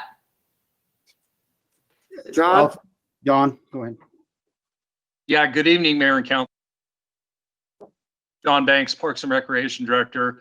Yeah, that is correct. So the city would assume ownership and Parks and Rec would assume the maintenance of that amenity. Okay. Thank you. And you're okay with that? Oh, John? absolutely. That's It's okay. a small price to pay, you know, would have new asphalt, new amenities, and we keep up on it. It's a minimal amount to absorb for the community benefit. Rick? Mr. Mayor, I would move for approval of agenda item number 14, the grant request from IDPR Recreation Trails Program grant applications through Parks and Recreation, authorizing your signature on all grants and documents necessary, and upon completion, accept ownership of the trail and bridge upon legal department review. Second. Second. Thank you. We have a motion by Cheatham and a second by Stevens. Wendy, could you please call the roll? Cheatham, Yes. Stevens, Yes. Adamson, Yes. Gray, Yes. Lurick, Yes. Ortega, Yes. Thank you. Agenda item 15, as I mentioned earlier, was pulled from the agenda, so we'll be moved to agenda item 16. Council decision regarding ordinance number 3061, face coverings. This time has been set aside for council to revisit ordinance number 3061, an ordinance establishing standards for face coverings for individuals when they are in public places as approved by the council November 19, 2020, effective November 21, 2020. Council. Councilmember Lurick and then Cheatham. I just wanted to make one comment to start our discussion or before we vote on this. I mean, regardless of how we vote and how we feel, one of the things that I've been reading a lot or hearing from people a lot in their comments or in conversations is if we vote differently than they wanted us to, that we did not hear them or did not listen to them. And so people on all sides of the issue are saying that their voices have not been heard. And I just want to make very clear that, you know, all of us are just trying to make the best decision that we can and do what we think is best for Pocatello. And if we vote differently than, you know, what you would have wanted or what your position is, it doesn't mean that we didn't hear you. We do listen to all the voices and all the comments that people make, and we take them seriously, but we have to weigh all of those and, like I said, do the best that we can or do what we believe is the best for the city. So just to be very clear, we do hear everybody's voices. We do listen, and we do take them all the comments seriously. So I just wanted to start us off with that comment. Thank you. Rick? Mr. Mayor, I would move for repeal of ordinance number 3061 as we approved recently. There has been a decline in COVID cases. It has occurred not only in mask mandate counties, but also in those without them. And I think we are through the major thrust at this point. The winter months scare that we all were afraid was going to happen has come and gone. And I think it's time to do away with this. As I go around town, I see most people masked. I've been in Fred Meyer several times recently, and I've seen one person each time that was not wearing a mask. And I think people are doing it, and we don't need the mandate. Yes. Okay. We have, I'm looking, Councilwoman Ortega, are you prepared to second that, or you just have a comment? No, I just have a comment. Okay, I'm looking for a second, and then we'll comment. Second. So we have a motion by Cheatham and a second by Adamson. Now let's go to the comments. Ortega, then Stevens. I want to thank Linda for making the comment that she did to start the discussion, because it is important. Regardless of how we vote, we're angering 50% of the population, it seems like. But I've read all of the comments, and I've looked at all the articles that people have sent. That being said, when our regional medical center sends a request that we continue this mandate and for another 30 days, I'm going to concede to the opinion and the request of the people who are providing the medical care in our region. So I'm going to vote not to repeal. Thank you. Stevens. Yeah, I considered two factors when I was thinking about how I'm going to vote tonight. And it occurred to me that we council members vote on decisions at virtually every meeting. We vote on topics and projects around which we have little professional expertise or experience, and we rely on the opinions of people who are much more expert in the topics that we're considering. Sometimes that's city staff, sometimes it's members of the community. And therefore, I'm going to vote and function in line with our normal process, which is when we're voting and making decisions outside our personal areas of expertise, we rely on the recommendations and opinions of people who are experts. The second consideration for me was that we make we, not the council, but our country, we as a society, make consequential decisions daily across the nation according to a variety of evidence standards, one being preponderance of evidence, another being beyond a reasonable doubt.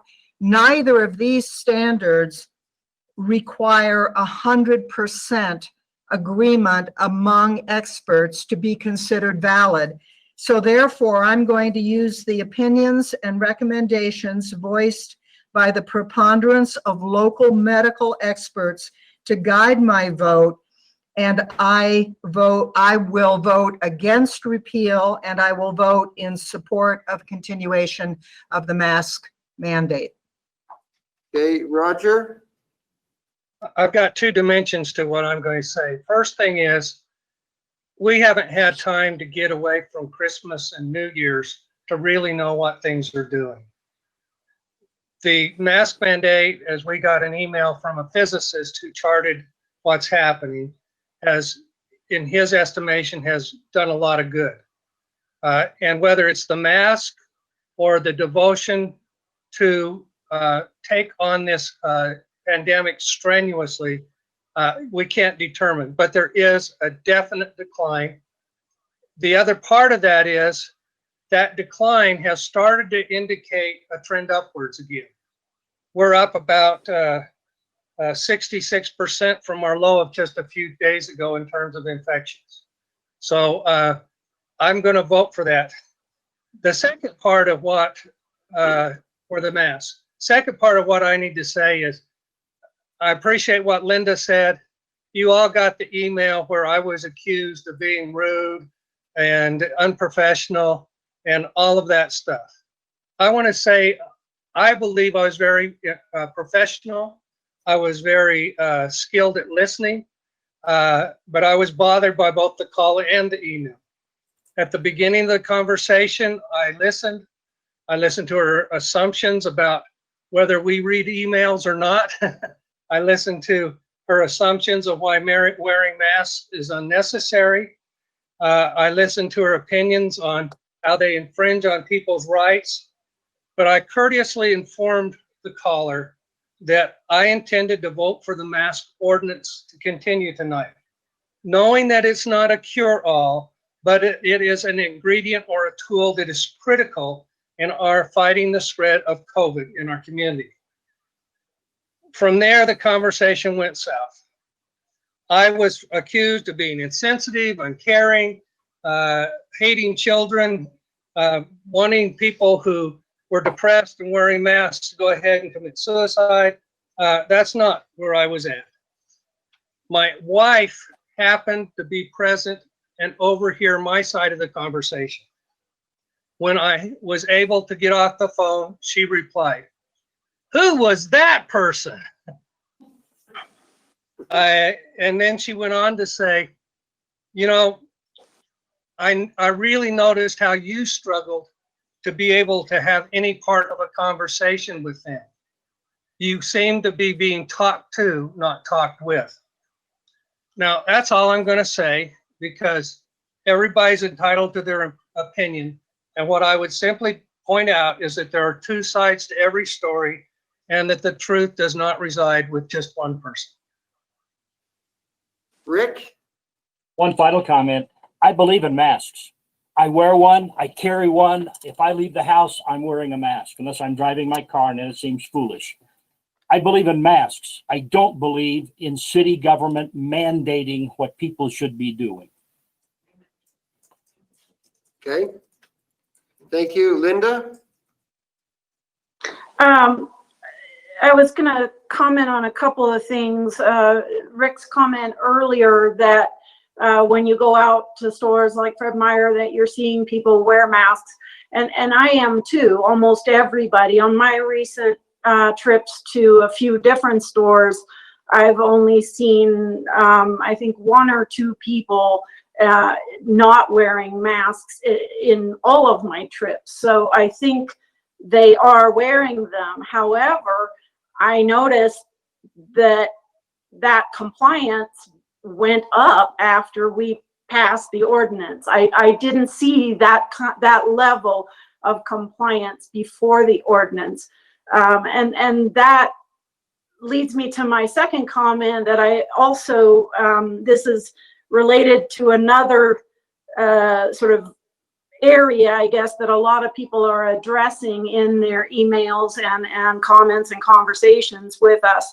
And that is whether we have the right or the authority to pass an ordinance like this. And I have to say, when we first, way back when, this past summer, started considering an ordinance, the very first thing I did was call our attorney and ask him, do we have the authority to pass this? If we pass an ordinance, is that legally defensible? And he actually quoted to me, he gave me the sections of Idaho code where it does give city councils the authority to do this. And there's a very specific section about preservation of public health. So I did want to make that part clear for the people that are saying that this is not within our purview, that this is not our job, that this is not our responsibility. I have to respectfully disagree with that. I think Idaho code makes it very clear that in the case of some kind of infectious disease or pandemic, that it is local government's responsibility, as well as state government, as well as federal government. There are, all the levels that can act in an emergency situation, but that does include us. So therefore, I think the question of whether, we have the authority to do something like this, or whether we're acting outside of our purview, to me, that is not an issue or a question. I believe that we do have the ability to pass this ordinance, and that it is a legal ordinance. So my feeling is that we need to give this more time. I think Roger makes a good point too about the holidays. We're not far enough away from Christmas and New Year's to really know whether, our numbers are going to spike again, or whether they're going to continue to go down. I think we have to give it a little more time and see what happens. I agree with you, Rick. My preference would be that, people would just choose to do this on their own, and that it wouldn't be up to us to tell them to do it. But I think we all saw that wasn't happening before this. So I think it is up to us, and according to Idaho code, the preservation of public health is our responsibility. And therefore, I think, we need to give this more time, and it is up to us to try to protect our community. Thank you. Councilwoman Ortega? Since we have a motion and a second, can we vote? Well, what we usually do and allow people to council to express their opinion. And if I don't have any more of those out there, then that's what we're gonna do. So I don't see any others. So with that, we have a motion by Cheatham and a second by Adamson to repeal the mask ordinance. With that, Wendy, could you please call the roll? Cheatham, Yes. Adamson, Yes. Gray, No. Lurick, No. Ortega, No. Stevens, No. Okay, that motion fails. Councilmember Bray. Mr. Mayor, seeing how we have voted down the doing away with masks, I now move that we continue our mask ordinance through our first meeting in February. Second.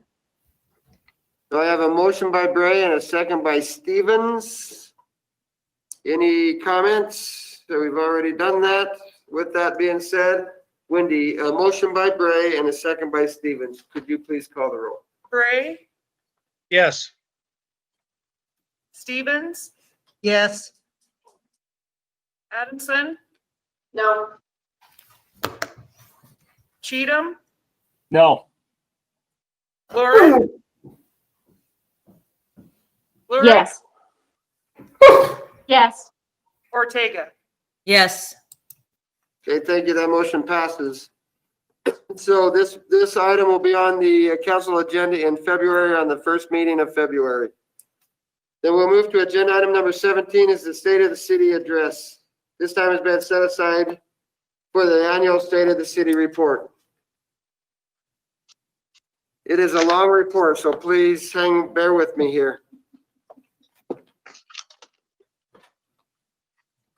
I'm gonna have to drink in the middle of it, so it's always a privilege for me to be able to give the State of the City address, and there's never really honestly enough time for the State of the City address, and to be able to do its importance and stuff. But I'm gonna go ahead and just go down through some of the highlights of what's happened in the past year, and what will happen, what we're looking forward to some in the coming year.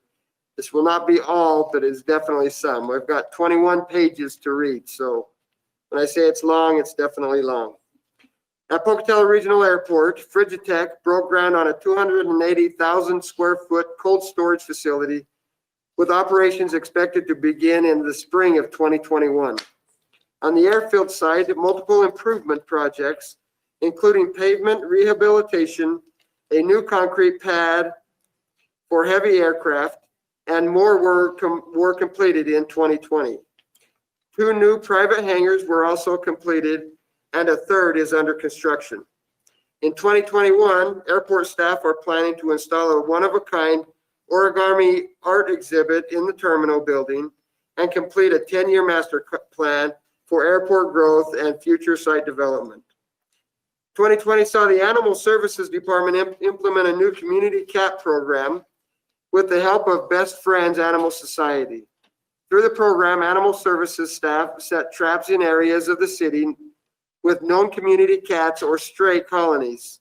Once the cats are trapped, they are taken to a local veterinarian's where the cats are spayed and neutered and given a rabies vaccination. The cats in the program are returned to the area where they were originally found. One healthy cat, or only healthy cats will be returned, and they will have their ears notched for identification purposes. The year also saw a host of facility improvements at the Pocatello Animal Shelter, including a mural on the south side fence of the facility, new cat kennels inside the building, new concrete for outside kennels, and more. In 2020, the building department issued over 3,400 building permits with a combined valuation of nearly $56 million. This includes permits issued for 107 new residential buildings constructed over the course of the year. In 2020, saw the fire department selected as one of 25 departments across the country to be a part of the National Fire Protection Association's Community Risk Reduction Pilot Program. Through the initiative, the department has access to a digital risk visualization dashboard powered by software called My Sidewalk, which employs local and national data to guide planning around fire and life safety efforts. The year also saw several of our firefighters deployed to wildfires across the West, including northern Idaho, Oregon, Utah, Wyoming, and Colorado. In 2021, the fire department will continue its efforts in working and updating the 5-year strategic plan for the fire department.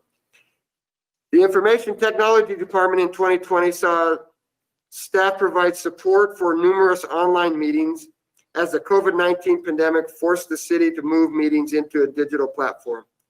The pandemic also saw the department expand its remote workforce capabilities as employees worked from home. The year also saw the expansion of fiber optic connection to fire stations, Zoo, Idaho, Pocatello Regional Airport, Pocatello Animal Shelter, and the Marshall Public Library. At the Marshall Public Library, 2020 saw staff retool many of its offerings because of COVID-19 pandemic. The library significantly increased its electronic materials section, developed new services including curbside and quick pickups, implemented online programming opportunities, and more.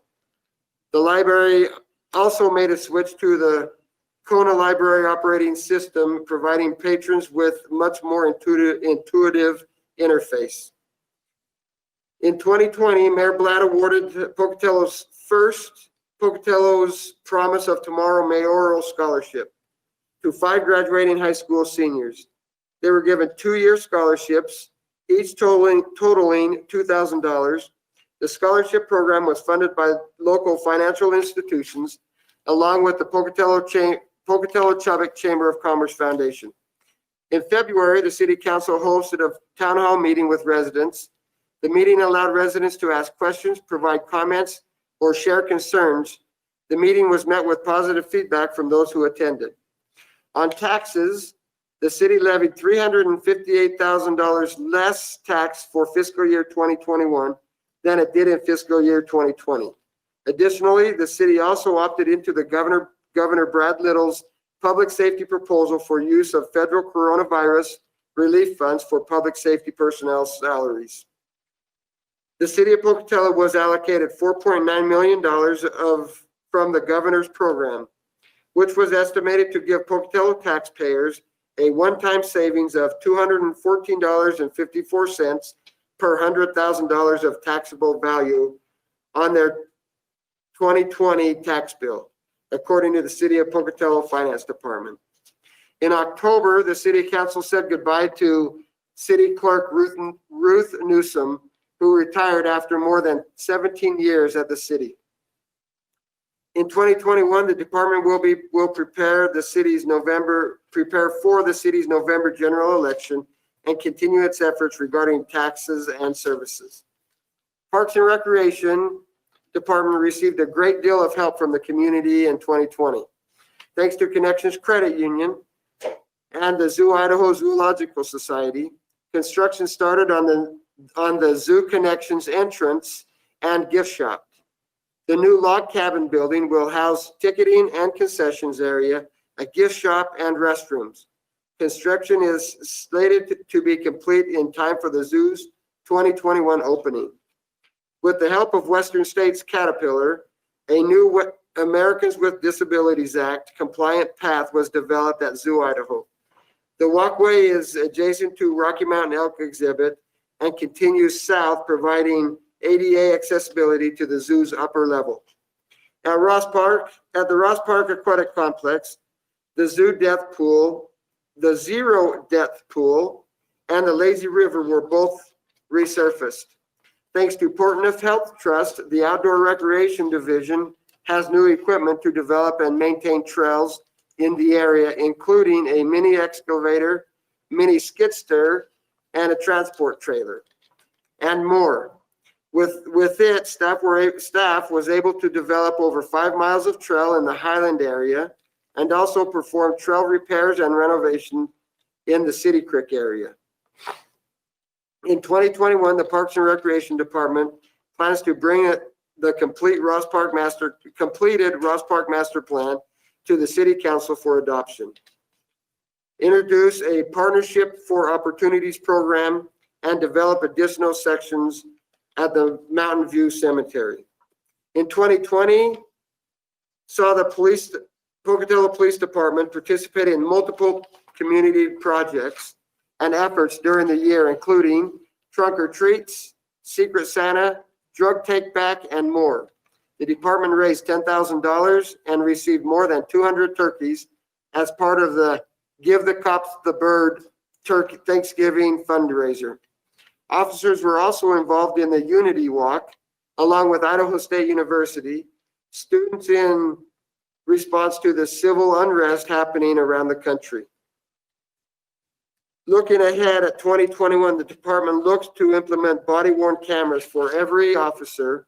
The cameras will assist the documentation of incidents and review of use of force, citizens' complaints, and other interactions.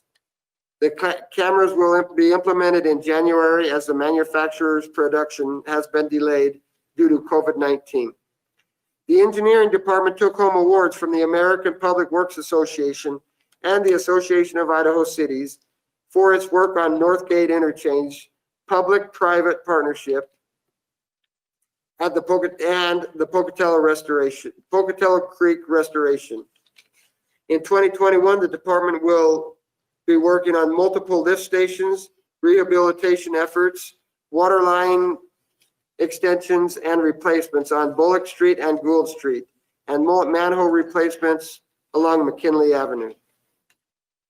In 2020 marked the first full year of operations for a fleet service department and saw an integrated in-house parts store come to the facility. I might just add here that we have seen a savings of $251,000 this past year. The fleet department has right-sized 43 underutilized assets and auctioned those assets off for a total of $106,000 to give the city a total of about $360,000 of new money or money that was saved from taxes. Over the course of 2020, staff in the GIS system division created a new web map application that provides the public with maps including zoning, recreation, local trails, and more for the city of Pocatello and surrounding areas. The sanitation department started its front load collection program. The new trucks allow for more efficient collection of commercial reuse, refuge, and as well as improve safety for the crews while handling the containers. The glass recycling program collected roughly 180 tons of glass in 2020. This year's Science and Environment Division added 4 river access points with help of Parks and Recreation Department. Outdoor Recreation Division, as well as community partners, Idaho Department of Fish and Game, Bannock County, and the Bureau of Land Management. These access points are located at Taysom Rotary Park, Cheyenne Bridge, Edson Fichter Nature Area, and Portneuf Road. Let's see, the street operations treated nearly 31 miles of Pocatello's roads in 2020. Department staff also installed a new stormwater pump near Donrich. The year also saw new signal coordination plans implemented on US Highway 30 corridor and South Yellowstone corridor. 2020 saw the water department replace 1.5 miles of main line in Pocatello. Working with the utility billing department, crews replaced nearly 2,900 encoded receiver transmitter devices. The devices allow staff to remotely read water meters for businesses and residents without having to open the meter vault. The new year will see the departments complete the design process for the new Highland Bench area booster station and transmission line. The facility will provide systems redundancy and additional capacity to the northern portions of Pocatello. The Water Pollution Control Department completed a rerouting of Sublet lift station in 2020. With the improvements, the discharge line no longer crosses the Portneuf River. Additionally, nearly 2 miles of carry-in place pipe were installed in the city. In 2020, Pocatello Regional Transit provided over 211,000 passenger trips during the fiscal year. 2021 will see the department looking to purchase 5 new buses for the urban and rural programs. The COVID-19 pandemic caused multiple changes to the city's operations, including limited access to City Hall and Pocatello Animal Shelter, pickup options at the Marshall Public Library, and many others. Thank you to the residents and the citizens who have been understanding during this time as we have worked to comply with federal, state, and local mandates. In November, the City Council adopted a face covering ordinance following a proclamation from the mayor and a resolution from the City Council encouraging mask use earlier in this year. As you can see from tonight's meeting, they will continue to review the need for the mandate each month. The City of Pocatello, along with Portneuf Health Partners, Idaho State University, Pocatello Chubbuck School District 25, and Pocatello Chubbuck Chamber of Commerce, partnered with Southeast Idaho Public Health in the Stay Smart, Stay Safe, Stay Open campaign. That campaign aims to remind citizens of the importance of practicing the key strategies in battling against the COVID-19. As part of the campaign, the City of Pocatello has been sharing relevant information via the city's social media channels and app Pocatello Connect. Since March, the city has shared or created more than 700 pieces of content, resulting in more than 2,600 social media posts. Staff has also created a COVID-19 resource page on the city's website at pocatello.us/coronavirus. Additionally, the city has produced videos featuring COVID-19 survivors and medical professionals explaining how the disease has impacted them. The videos can be found on the Southeast Idaho Public Health's Facebook page. As it will take time for the vaccines to roll out into 2021, it is more important than ever to continue wearing a mask, washing your hands, staying home when you are sick, practicing social distancing, and covering your mouth and nose when you sneeze or cough. I might just add a few other things as I end this report. The city of Pocatello, I believe, and unemployment rates and numbers have shown that the city of Pocatello has fared okay. I'm not going to say great, but I'm going to say okay through this pandemic. Our businesses have been able to remain open. We've been able to keep people as safe as we possibly can. We do have numbers that have continued to increase. We have numbers that have leveled out a little bit. And I think everybody's hope is that we'll be able to stop wearing these masks at some time in the very near future. I would be remiss if I did not also mention one thing, how grateful I am to live in a community that treats people with respect and honor as we have worked through this position. Over this last year, we've seen a lot of civil unrest. Up to yesterday, where we saw something that I never thought I would see in my lifetime in Washington, D.C. It breaks my heart to see that. I want you to know how proud I am of our community and members of our community, that when they have protested civilly, they have done it the right way, and we've been able to agree to disagree in many, many different ways.